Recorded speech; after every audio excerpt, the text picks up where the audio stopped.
Hello and welcome back to our video series on pharmacology for health professionals. In this video, we'll cover chapter number 6, the prescription, pharmacy, and pharmacist. Learning objectives for this chapter: give the definition of the word prescription, name and describe the types of prescriptions, describe medication orders and other types of orders, describe the difference between the components of a prescription and a medication order, describe the various types of pharmacies and the role that technology plays in pharmacy activities. Describe the role of the pharmacist in filling a prescription. Describe the function and goals of medication therapy management. Discuss the proper storage and disposal of drugs. And lastly, define the keywords and phrases for this chapter. Now, a prescription can be a written or a computerized or electronic or a verbal order that a physician or another qualified healthcare provider gives to a pharmacist, which gives instructions as to how to dispense a drug to a specific patient. A prescription is also a medical legal document, which should convey precise information, and this can be used as a legal document in a court of law. Right, here is the classic symbol that represents prescription. It is a capital R with a line through this part here. So you actually have the R and then X together. That comes from the Latin word recipere, which means to take, because drugs are actually recipes for combining other components to make a drug. Alright, now we'll cover different types of prescriptions. The first type we'll cover is a handwritten prescription. This is written on a single pre-printed form from a prescription pad. These must be written in ink, not pencil, but ink. They must be recorded in the patient's medical record. And this is a traditional way in which prescriptions have been given for centuries. The bad thing about these is handwritten prescriptions can be notoriously difficult to read. And various studies have found that 5% to 16% or even 25% of all handwritten prescriptions are illegible. So if the pharmacist can't decipher what is being ordered, they may dispense the wrong drug or the wrong dosage, or both. So pharmacists often become familiar with a particular physician's handwriting, and they're able to decipher their illegible handwriting. But this is not the best system to use. You can't assume that the pharmacist will decipher what you mean. So of course, if there ever is a doubt, the pharmacist can always call the physician's office to confirm the drug and the dose.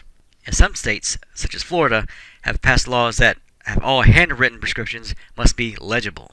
Now, it is not uncommon for people to steal prescription pads and then write prescriptions on them for drugs so they can abuse them. To prevent theft of prescription pads, medical office personnel know it's important to make sure that these are kept very secure. Any extra prescription pads are locked away in a drawer or a closet. Another way to prevent these from falling into the wrong hands: the physician may only carry one pad with them at all times, and carry that pad with them as they go from exam room to exam room. So there's only one available prescription pad in that office, and it's with that doctor all day. And of course, when it seems the most obvious, never leave a prescription pad on the counter or in an unlocked drawer in the examining room.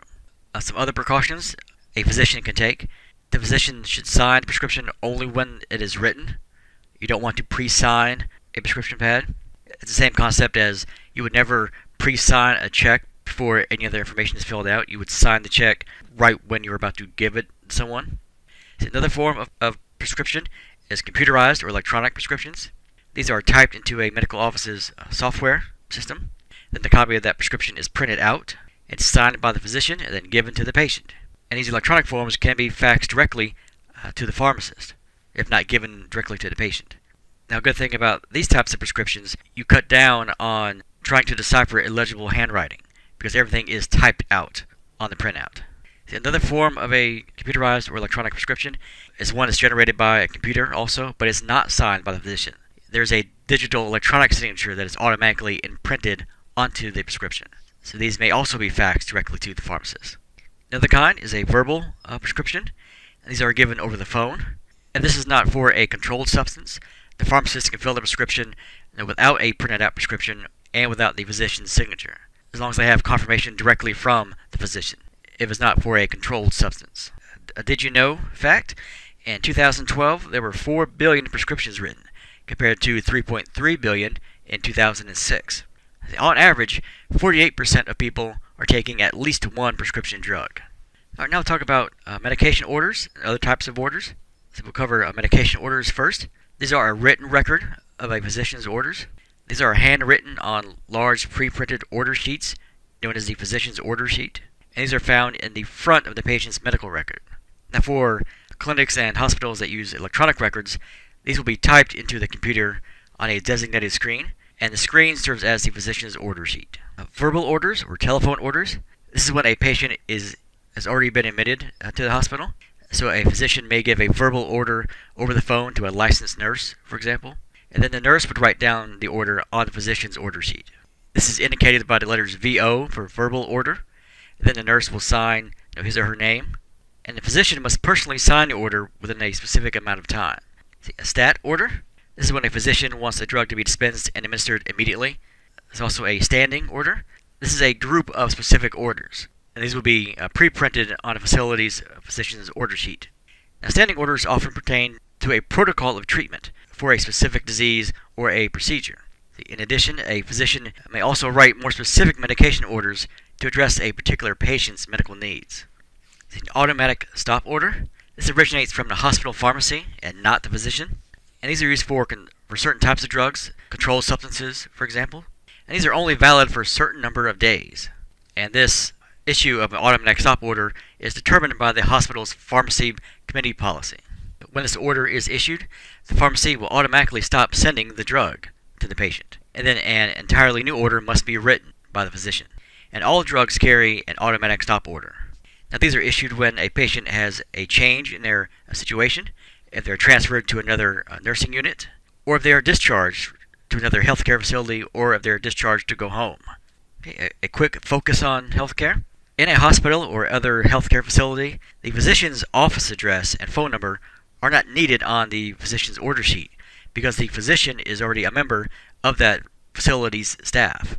So prior to joining the medical staff, each physician must provide their name, their office address, their home address, corresponding phone numbers, social security number, state medical license number, any federal or state DEA number, educational background, and board certifications in a written application that is kept on file in that facility's credentialing department.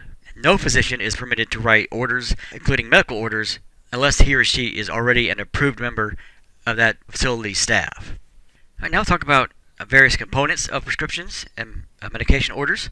First, the identifying information about the physician. This will be found on the prescription form. This will be pre-printed at the top to best identify the prescriber. So the doctor's name, the office address, and then the office phone number. In case there are any questions or issues with the prescription, they know where to call and to who to ask for. This is a fairly standard prescription form. Doctor's name here on top, office address, office phone. These will always be pre-printed at the top of a prescription form. When it comes to a physician's order sheet, this will require a physician's signature, and all other information is on file with the hospital. Okay, next we have identifying information about the patient who will be receiving the prescription. This is used to positively identify the patient.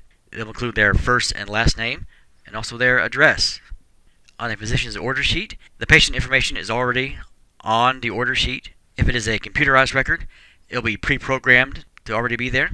If it is a paper record, the hospital card is created and used to imprint an order sheet.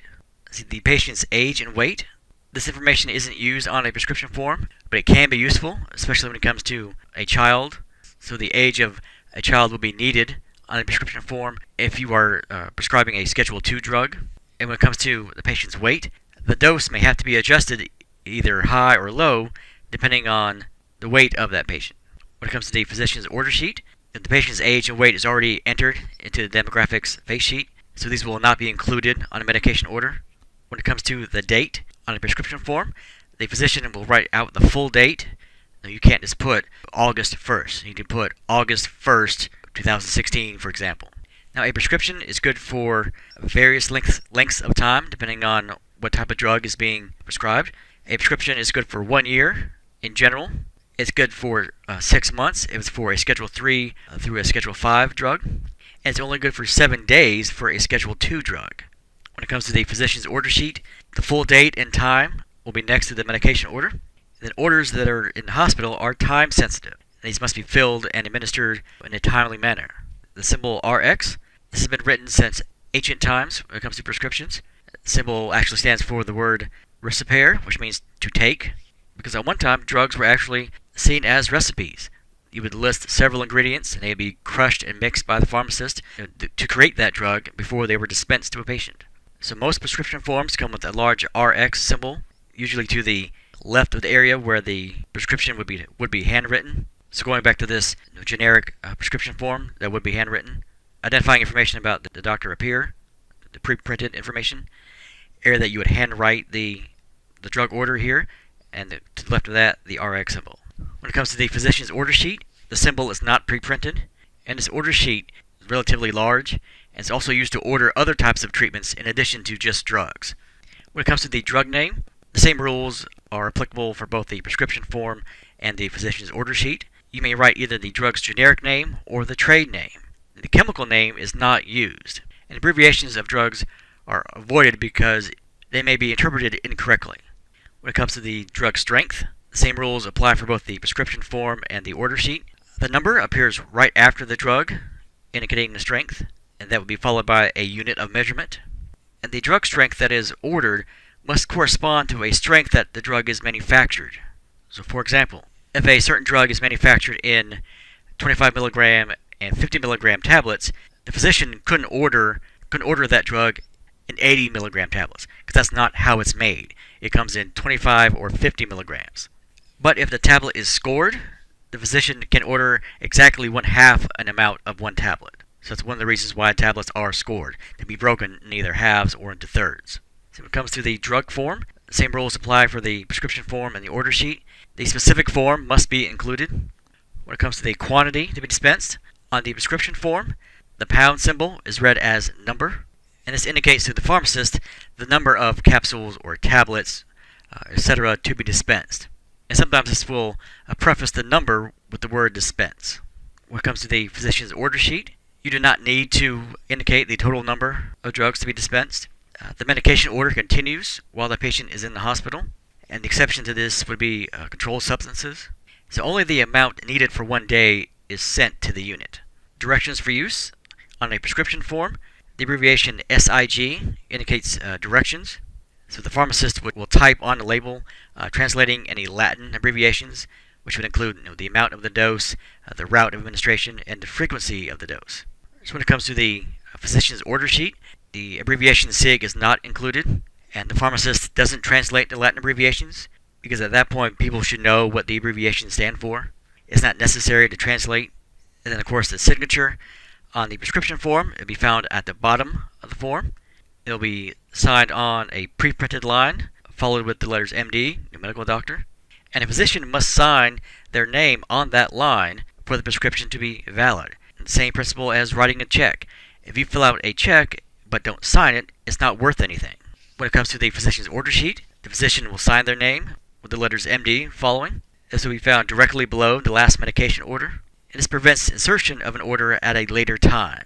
When it comes to the number of refills, on the prescription form, this indicates how many times the patient is permitted to refill that particular prescription at that frequency, at that dosage.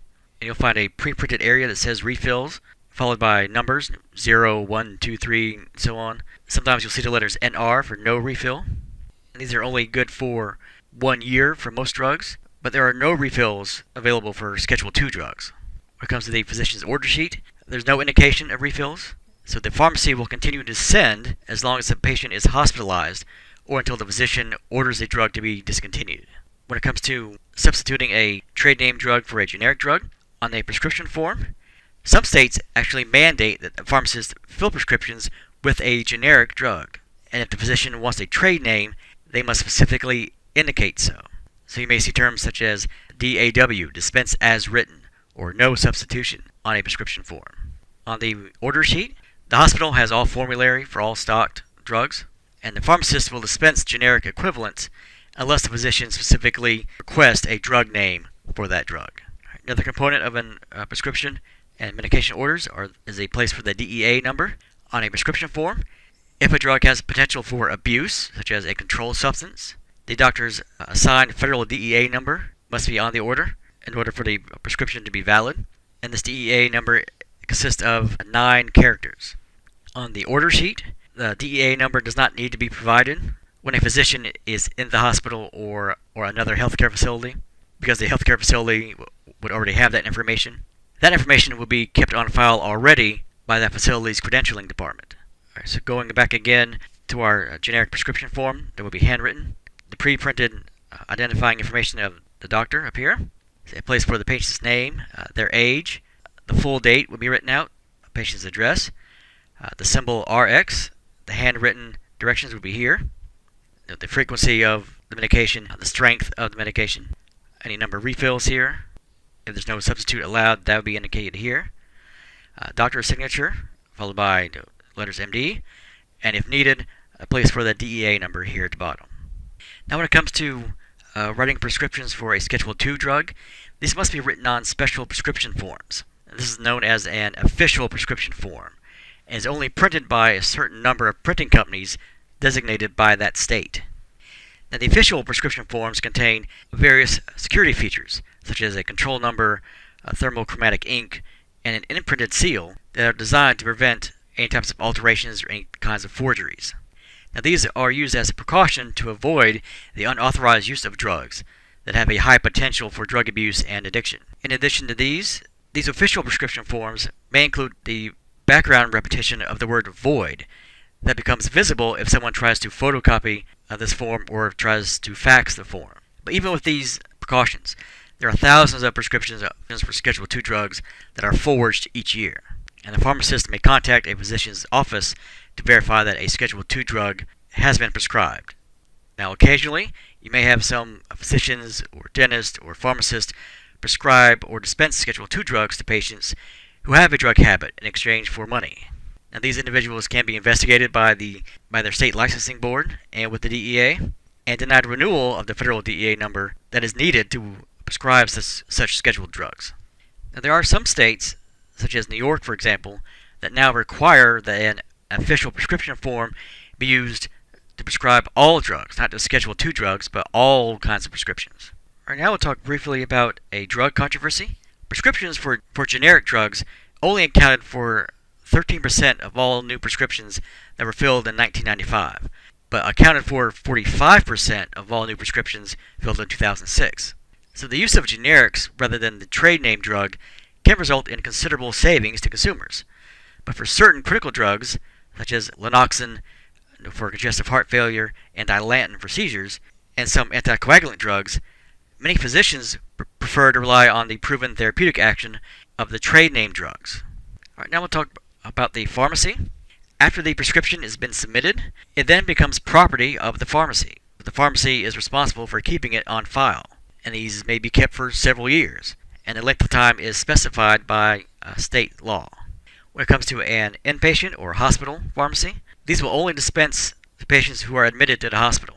Another kind of pharmacy you would find are called satellite pharmacies, and this is where you would have a pharmacy that would dispense drugs for that particular area of the hospital, as opposed to having one central pharmacy for a large hospital complex, for example.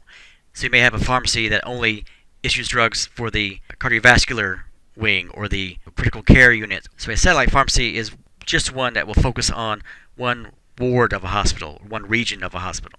Also in hospital, you'll find medication carts. These are for transporting patients' drugs, and this is wheeled from the room to room to room to save time. So when using these, the nurse administers, then charts medication on the patient's medication administration record, the MAR. And if this form is used in electronic form, it's called the EMAR, electronic MAR. The other kind of pharmacy that you will find is an outpatient pharmacy, also called an ambulatory pharmacy. Now these can be primary care based or disease specific, depending on what the clinic may care for. Now one good advantage for an outpatient pharmacy is at the same site that they receive their medical treatment, so they don't have to make another trip to a regular pharmacy to get their medication. Some examples of an outpatient pharmacy would include clinics that specify in certain diseases or certain conditions, community pharmacies. These are pharmacies that will serve one specific area, one specific community. You can also have a compounding pharmacy. In this kind of pharmacy, drugs are prepared on a personalized basis. The preparation, mixing, and packaging drugs under sterile conditions. So if a patient is not able to take a commercially available drug that is in shortage or maybe discontinued, a compounding pharmacy may be able to make that for that patient specifically. Some other ways you may want to specialize a medication would be the flavor of the medication, especially if you're giving it to a child, reformulating it where a non-essential ingredient may be taken out, like gluten or a dye that the patient may be allergic to, changing the form of the medication in case the patient has difficulty swallowing tablets or capsules. Another example of a pharmacy you could have is a telepharmacy. These are mostly used for communities that are in remote locations where they may not have direct contact with a pharmacist. The next term we'll talk about, pharmacoinformatics, which is pharmacy informatics. It's a computerized database to store drug information and to automate its retrieval when needed. Barcode technology is often used to help track all this information. Pill imaging technology, so pills can quickly be identified. And these methods are also used in a corporate pharmacy chain, so we have multiple stores in various parts of the country. So the whole point of pharmacoinformatics is they use technology for medication management for more efficient and beneficial patient care. Another type of pharmacy are online pharmacies. Now these provide convenient services to patients. You can order prescriptions over the internet. Then once those are completed, the drugs are mailed to the patient at their home. Now legitimate pharmacies have a seal on the homepage of their website that will say Verified Internet Pharmacy Provider Site. Now patients can also mail in their actual prescriptions to these online pharmacies. The internet pharmacy can call the doctor to verify that it is a valid prescription. And some internet pharmacies do not require a prescription form, or they do not check with the patient's physician. Both of these are not safe at all. Now some online pharmacies advertise that they provide prescription drugs without the prescription. What they have you do instead is the patient fills out a medical questionnaire online. And again, without being able to confirm who the patient is or even if the information that they're supplying is valid, this can be very dangerous. Another way that online pharmacies could work is having an online pharmacy company doctor. The doctor doesn't examine the patient, but they write the prescription that the patient wants. This brings us to ethical concern. Now, the internet is an easy source of drugs for an addict. Easy for anyone to forge a prescription for a prescription drug or even a scheduled drug. And what's common is these are sent to several internet pharmacies at the same time in order to obtain multiple bottles of the drug, which would be somewhat easy to do if there's no prescription order that's needed from a legitimate doctor, if there's no exam by a doctor, if there's no verification of the prescription. It'd be very easy to do this at various online pharmacies all at once. Now, some online pharmacies obtain their drugs from foreign countries, and when this happens, the quality and the purity of the drug may be compromised. All right, now we'll talk about the pharmacist. This is a healthcare professional with an advanced degree in pharmacy, and that degree is the PharmD. They will be very knowledgeable about all aspects of drugs. They usually have support staff that works with them, the pharmacy technician, and these may complete a pharmacist's task, and they also will check for accuracy. When it comes to a hospital pharmacy and their responsibilities, they receive the physician's order, they verify the drug and the dose, they check the patient's medical record for any possible allergies or any possible interactions, they check the drug formulary for stock, they dispense the drug, and then they consult with physicians on site. For outpatient pharmacies and their responsibilities, verify the drug and dose that's prescribed, check the patient medical record for possible allergies or interactions, check the drug formulary for stock and that the drug is approved by that patient's insurance plan, of course fill the prescription, then it will create a unique prescription number. Some other responsibilities of outpatient pharmacies, they will place warning labels if applicable. They will use child-proof caps on bottles if necessary. They will attach pre-printed patient information sheet, and also they will dispense the drug. In this image we have an example of a child-proof cap. These require a little bit more strength than a child would have to open, where you have to push the cap down as you turn it. The other responsibilities of the pharmacist, offer advice about diseases and drugs, provide personalized assistance to customers. This may include consultation about disease management or weight management or stopping smoking. Medication therapy management, or MTM, will facilitate these communications. These are all patient-centered. And what the MTM is a comprehensive review of all the medications that patient takes. And sometimes this will be reviewed annually or as needed, depending on that patient's need. All right, now we'll talk about the proper storing and disposing of drugs.